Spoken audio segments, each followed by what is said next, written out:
চেয়ারে বসে কাজ করেন তাহলে প্রতি 40 মিনিট ম্যাক্সিমাম 1 ঘন্টা অন্তর 1 মিনিট করে হেঁটে নেবেন।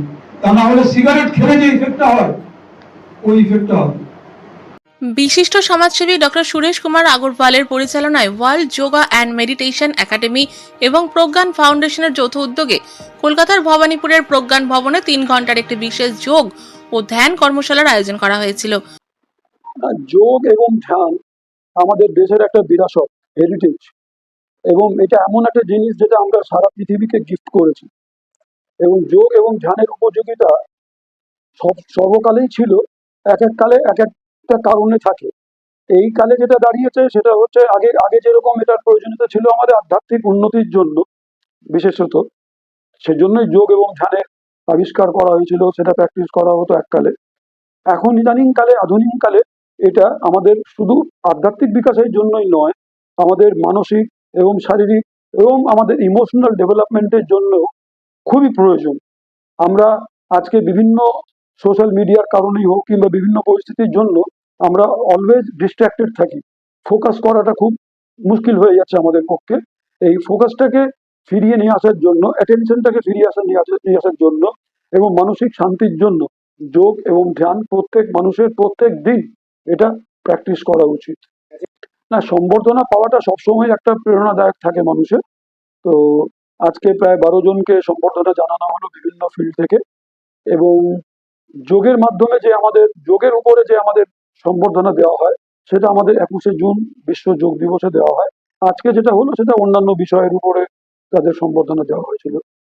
না, প্রজ্ঞান ফাউন্ডেশন আমাদের 2010 সালে স্থাপিত হয়, এবং তখন থেকেই আমরা এডুকেশন এবং হেলথ এই দুটো সেক্টরে কাজ করে এসেছি। আমরা এডুকেশন সেক্টরে প্রজ্ঞান ইন্টারন্যাশনাল ইউনিভার্সিটি রাঁচিতে স্ট্যাবলিশ করেছিলাম, এবং রিসেন্টলি আমরা যোগ ফিল্ডে মিনিস্ট্রি অফ আয়ুষ থেকে সারা পৃথিবীব্যাপী যোগা সার্টিফিকেশন বোর্ড থেকে পরীক্ষা কন্ডাক্ট করার দায়িত্ব পেয়েছি, এবং আমরা এই যোগ এবং ধ্যানকে সারা পৃথিবীব্যাপী করার জন্য মানে কমিটেড এবং প্লেজ নিচ্ছি আমরা যে এটাকে সারা পৃথিবীতে ছড়াবো। কর্মশালাটির লক্ষ্য ছিল একটি স্বাস্থ্যকর জীবনধারা, মানসিক শান্তি এবং অন্তরের সুখের গুরুত্ব সম্পর্কে সচেতনতা বৃদ্ধি করা। অংশগ্রহণকারীদের 7 ধাপের আনন্দধারা ধ্যান এর মাধ্যমে ধ্যান এবং আত্মদর্শনের প্রক্রিয়ার সাথে পরিচয় করিয়ে দেওয়া হয়। Once again,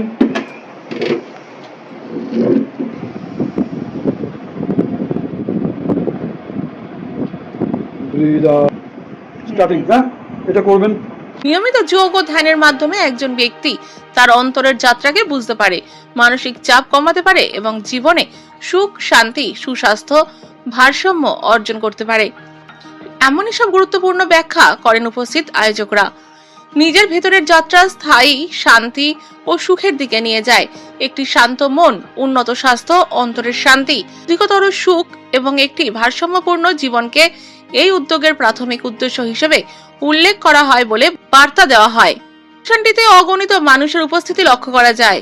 উপস্থিত ব্যক্তিদের মধ্যে অনেকেই বিভিন্ন যোগ ও ধ্যানমূলক কার্যকলাপে অংশ নেন। সকল অংশগ্রহণকারীকে অংশগ্রহণের সনদপত্র প্রদান করা হয়।